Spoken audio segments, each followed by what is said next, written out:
Ya, saya kemarin memang ada sebagian yang saya cut ya. Saya memang prinsip saya soalnya seperti ini. Jadi ini prinsip ya, ini prinsip trading saya. Ya, nggak tahu buat teman-teman yang lain cocok atau enggak. Cuman buat saya pribadi, ketika ada saham-saham yang sudah tidak perform ya, atau performnya itu kita menganalisa tapi tidak sesuai dengan analisa saya, seperti itu ya, nggak sesuai dengan analisa dan mengalami pelemahan seperti itu, maka mau nggak mau saya harus mengkat ya, karena untuk membatasi kerugian ya, untuk membatasi kerugian. Apalagi ketika saya mulai misalnya untuk scalping ya, scalping seperti itu, dan ternyata ada seller yang besar yang ngeguyur seperti itu, nggak sesuai dengan analisa saya, ya saya harus cut seperti itu. Jadi buat saya pribadi, teman-teman di sini kalau memang mengerti di portofolionya ini ada yang nggak perform ya, ada saham-saham yang udah nggak perform, bahkan mengarah ke downtrend seperti itu ya, sudah patah tren dan lain sebagainya, ya saran saya teman-teman harus mulai apa ya,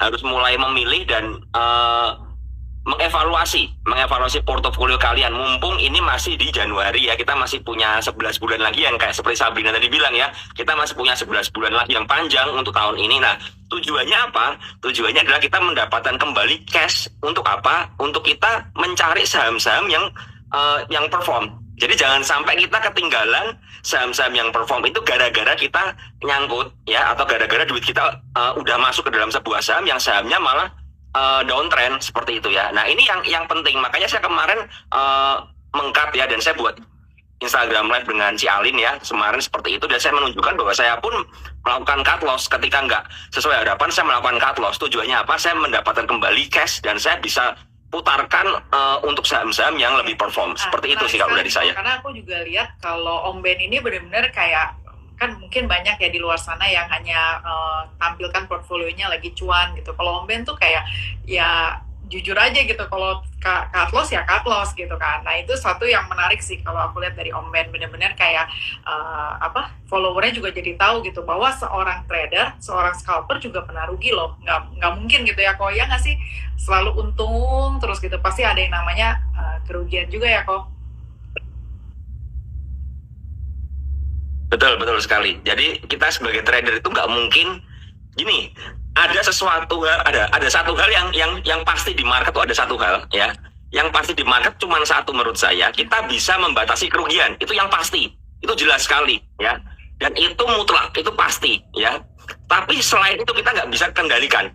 Contoh nih, Amar ya, saham Amar kemarin nggak ada yang menyangka tiba-tiba open ARB hari ini, ya kan? Dan tiba-tiba di harga 750 ke atas itu ada ganjelan 50.000 lot di setiap peaknya ya, di setiap harga diganjel 50.000 lot ya. Itu nggak ngerti siapa ngeganjel, cuman itu yang terjadi. Nah, ini kita nggak bisa kontrol, tapi yang bisa kita kontrol adalah pembatasan dari resiko kita, ya kan? Siapa yang pernah menyangka akan muncul ganjelan segitu gedenya ya. Kemarin Amar itu bid overnya normal aja, ribuan aja, standar. Tiba-tiba ini muncul satu harga tuh 50.000. Nah, di sini penting ya. Ini trader-trader yang disiplin dan yang nggak disiplin akan kelihatan di sini. Yang nggak disiplin mungkin beli di atas, dia melihat, aduh kok ARB ya udah pasrah, siapa tahu besok mantul.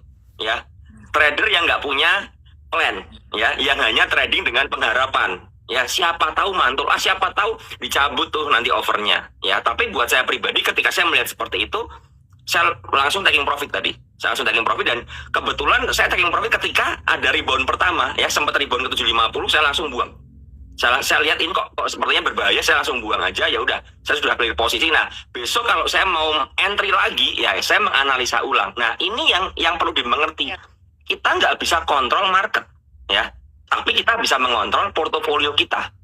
Seberapa tingkat resiko kerugian kita yang kita bisa kendalikan. Ini yang penting untuk teman-teman ketahui. Seperti itu. Kalau dari Koko sendiri nih, ketika seorang Om Ben nih, misalnya kebetulan ARB ya untuk Amar gitu, apakah ada strategi lain, mungkin justru malah average down, malah enggak ya kok ya, malah justru profit taking aja kok ya? Karena begini, saya melihat terjadinya anomali dari bid dan overnya tadi. Kenapa tiba-tiba muncul? Saya scroll ke bawah ya. Saya punya fitur yang bisa scroll ke bawah sampai bawah. Ini ganjelan semua. Satu tik 50.000, 50.000, 50.000 itu jelas sekali bukan retail ya, bukan retail. Itu nggak ngerti siapa, mungkin underwriternya, mungkin big playernya, atau siapapun juga bisa melakukan itu. Berarti dia punya barang banyak, artinya dia tidak pingin harganya naik, ya kan, karena dia cuma ngeganjel. Dan kalau kita buka broker summary-nya, sellernya hari ini adalah MG yang terbesar, MG yang kemarin bikin ARA dan MG yang bikin ARB. Artinya apa?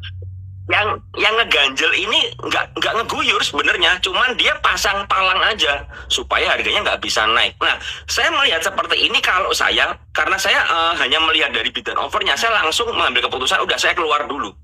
Itu aman buat saya, karena begini, saya nggak pernah ngerti apakah besok ARB lagi atau enggak. Itu yang pasti saya nggak pernah ngerti kan.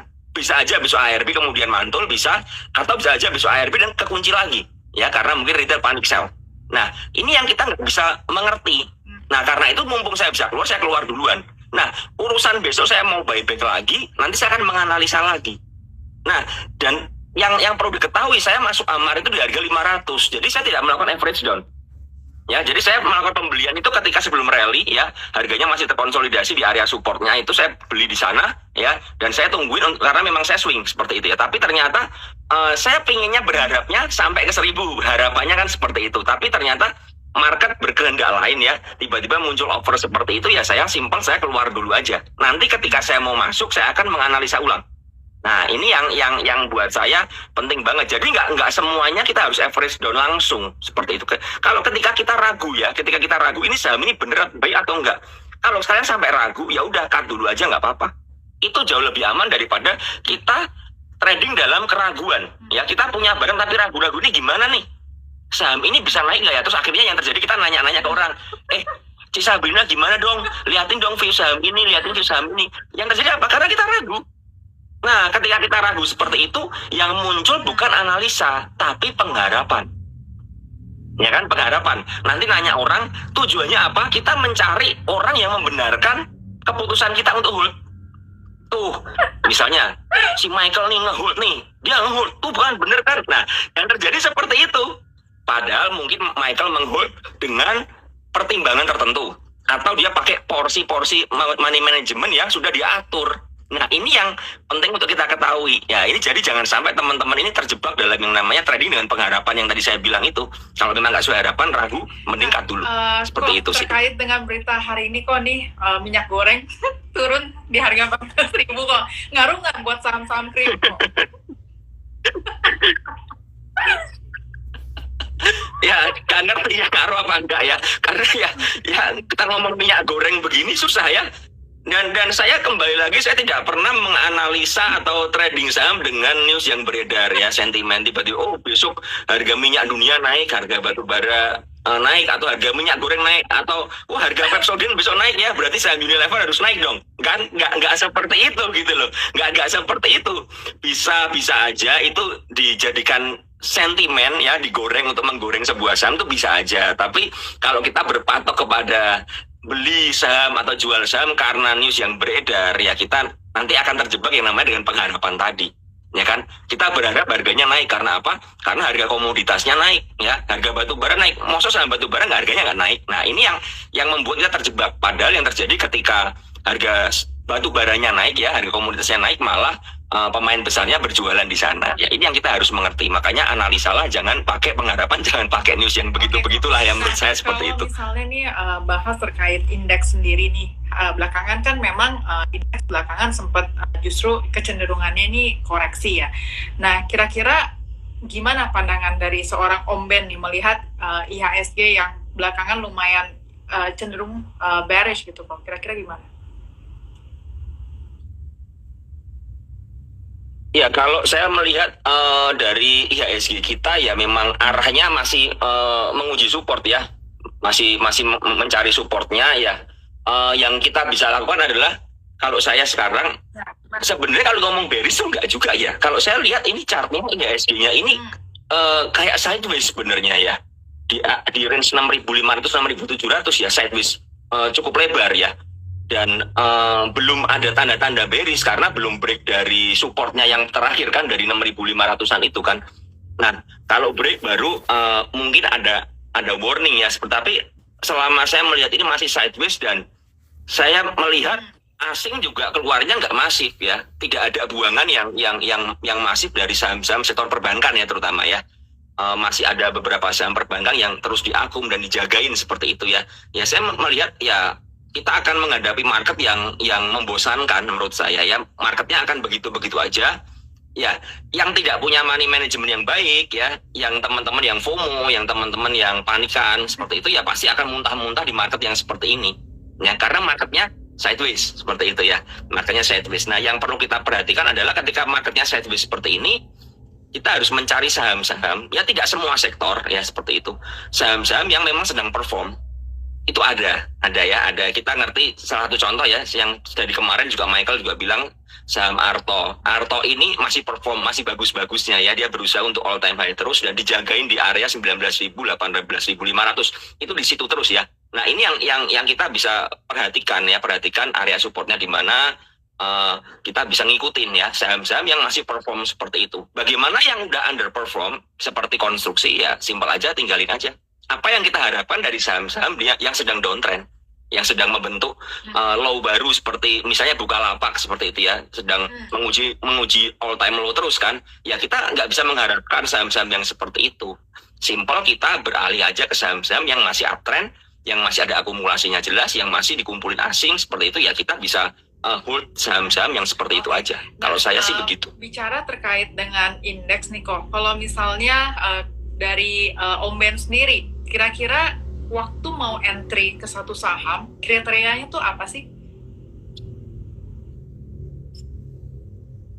Kalau saya untuk entry ke sebuah saham, saya harus ngerti saya mau ngapain di saham ini. Saya mau scalping atau saya mau swing dulu. Ini harus jelas dulu. Kita harus memutuskan dulu kita mau ngapain, ya kan? Jangan pernah swing jadi scalping, jangan pernah scalping jadi swing. Ya, seberapa banyak teman-teman kemarin berpikir, wah, saya mau masuk ke Amar nih, pinginnya nge-swing, tapi melihat tiba-tiba offernya diganjel. Kemarin ada yang DM saya, aduh, Om Ben saya keluar dari Amar kemarin di harga 630, 650, karena tiba-tiba offernya tebel, saya keluar. Padahal saya tuh sudah analisa, saya mau swing di saham ini. Ya, kenapa kamu nggak melakukan itu? Karena saya takut. Ya, berarti dia nge-swing tapi mentalnya mental scalping, nggak bisa seperti itu. Atau mau scalping tapi nyangkut malah jadi swing, itu juga salah, nggak bisa seperti itu. Jadi kita tentukan dulu kita mau ngapain di saham ini. Kita buat yang namanya analisa dan trading plan, ya kan? Kita buat analisa dan trading plan-nya. Kalau udah ketemu, oh saya mau misalnya mau swing atau mau scalping, saya selalu bilang saya selalu lebih tertarik ke saham-saham yang sedang bergerak uptrend daripada downtrend ya, atau minimal sideways, tapi saya mencari area supportnya. Jadi saya harus mengerti dulu gitu ya, trennya bagaimana ya, itu yang harus kita ketahui. Jangan masuk ke saham-saham yang sedang downtrend parah-parahnya, apalagi yang sedang dalam buangan besar. Contoh Tekim ya, Tekim 2 hari ini volume buangannya besar sekali ya. Saham-saham seperti ini ya saya lebih menghindarin dulu aja, lebih kita skip dulu aja. Kita mencari saham-saham yang sedang uptrend ya, sedang ada momentum bagus ya, kasarannya seperti itu. Nah itu yang saya pilih, kemudian saya menentukan dulu di mana area support dan di mana area resistnya. Ya kan, ada nggak pattern-pattern yang sedang pattern bullish nih, misalnya ada cup and handle atau inverted head and shoulder ya kan, atau sedang pengujian inverted head and shoulder seperti Arto di harga 17.000 kemarin. Nah ini yang kita harus cari ya. Jadi kita masuk ke dalam sebuah saham ini ada dasarnya, bukan hanya masuk karena apa ya, karena kita ikut-ikutan. Oh, si Michael yuk beli ini, saya ikutan beli ya kan. Ini ada MU di sini kan ya, si Michael beli ini nih, saya ikutan dong. Waduh, saya harus punya stok picknya si Michael ya. Tapi kalian hanya ikut-ikutan aja, tapi nggak pernah mau belajar menganalisa. Yang terjadi adalah kalian ikut arus aja, ya kan? Dan kalian nggak pernah ngerti kapan harus keluar ya. Yang ini penting juga. Jadi kenapa saya menentukan support dan resist, supaya saya bisa mengerti kapan saya harus keluarnya, ya kan? Kapan saya harus mulai profit taking ya.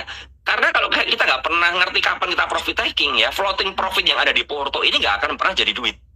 Hanya sekedar jadi angka di mana floating aja ya, kita nggak pernah merealisasikannya ya. Seberapa banyak teman-teman juga yang floating profitnya udah gede 50% misal seperti itu, tidak mengerti support dan resist, akhirnya terjadi pembalikan arah ya.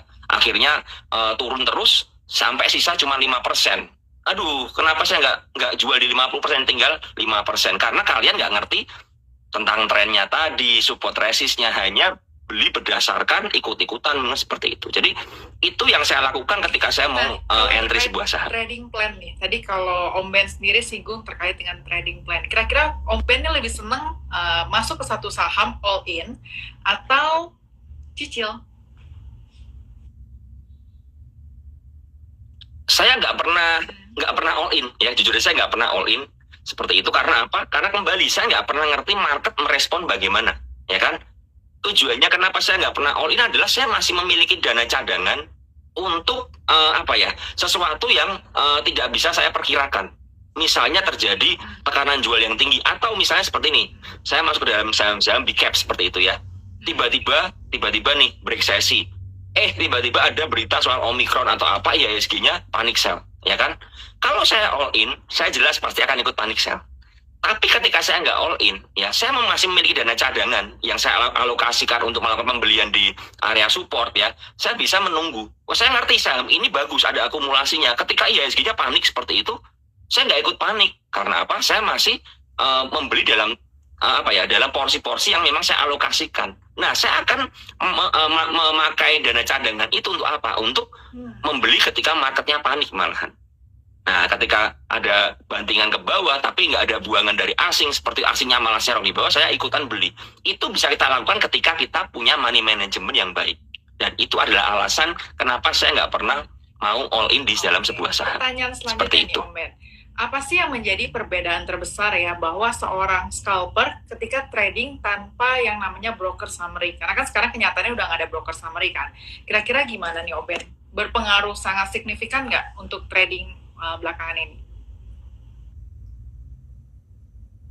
Iya, berpengaruh. Saya cenderung lebih berhati-hati karena apa? Saya nggak pernah ngerti siapa yang beli dan siapa yang jual. Dan saya juga sejak penutupan kode broker ini saya tidak pernah melakukan strategi arah hunter atau beli di arah. Karena kembali lagi ya, ketika arah itu kita nggak pernah ngerti siapa yang beli, siapa yang jual. Jangan-jangan sopirnya udah keluar nih ya, setelah terima barang ke retail semua, sopirnya udah keluar. Ketika nanti broksumnya udah dibuka, kita bisa lihat, oh ternyata kok udah jualan semua, tersisa retail semua. Akhirnya besoknya panik sell dan ARB. Makanya banyak ya, kita lihat ya, sekarang fenomenanya agak aneh kan. Saham yang arah belum tentu besoknya naik, tiba-tiba besoknya bisa langsung open ARB. Ini bisa terjadi karena apa? Karena tadi kita nggak pernah ngerti sopirnya udah keluar atau belum. Ternyata di arah itu dia serah terima barang gitu ya. Akhirnya malah sahamnya besok open ARB. Nah, ini yang menjadi perubahan strategi saya. Saya lebih berhati-hati untuk melakukan pembelian seperti itu. Jadi ketika saya melakukan pembelian pun ya saya lebih tidak seagresif ketika ada kode broker. Karena ketika ada kode broker kita bisa lihat kan siapa buyer, siapa seller secara real time. Ya, ketika ada seperti itu, ada kode brokernya, saya lebih aman. Oh, misalnya saya ngerti nih ada satu broker yang sedang akumulasi terus, oh dia beli terus ya saya bisa ikutan beli. Dia mulai buang saya ikutan. Gak bisa lihat ya gegabah ya. Atau sembrono aja langsung asal HK seperti itu. Karena buat saya ketika saya melakukan itu ya saya nggak ngerti siapa buyer dan siapa sellernya. Maka yang saya lakukan adalah saya lebih melihat area supportnya di mana. Saya memilih menunggu mungkin buy on weakness seperti itu atau ngantri daripada langsung hantam HK. Kalau memang saya HK pun biasanya saya HK cuma maksimal 20% dulu aja. Saya tes lot dulu di sana 20% seperti itu. Saya melihat respon market bagaimana. Kalau tekanan jualnya gede ya mungkin saya bisa keluar dulu atau menunggu di bawah. Atau saya memutuskan lagi untuk beli di area bawah untuk melakukan average down ya. Dan itu cukup bisa membuat saya survive di dalam market ya. Walaupun memang saya menyadari marketnya sekarang lagi susah ya. Nggak gampang seperti itu. Jadi buat teman-teman juga pasti merasakan ini market kok sepi, market nggak ada gairah, susah marketnya. Ya memang market seperti itu. Nah sekarang kita bagaimana cara kita beradaptasi di market itu. Ketika kita bisa bertahan di market yang susah seperti ini, nanti ketika marketnya recover ya, marketnya kembali rame, kita akan merasakan manfaatnya ya. Artinya ketika marketnya yang susah aja kita bisa bertahan, ketika marketnya gampang kita bisa dapat profit dari situ dengan lebih mudah karena kita udah terlatih seperti itu. Kalau tadi kan lebih banyak bahas terkait dengan yang namanya trading ya. Sebenarnya dari portfolio seorang Om Ben sendiri tuh ada nggak sih yang sistemnya buy and hold gitu? Apalagi misalnya khususnya sekarang masih di bulan Januari gitu, mungkin ya udah buy aja, nanti baru dicek lagi mungkin di akhir tahun ataupun di tengah tahun atau kayak gimana?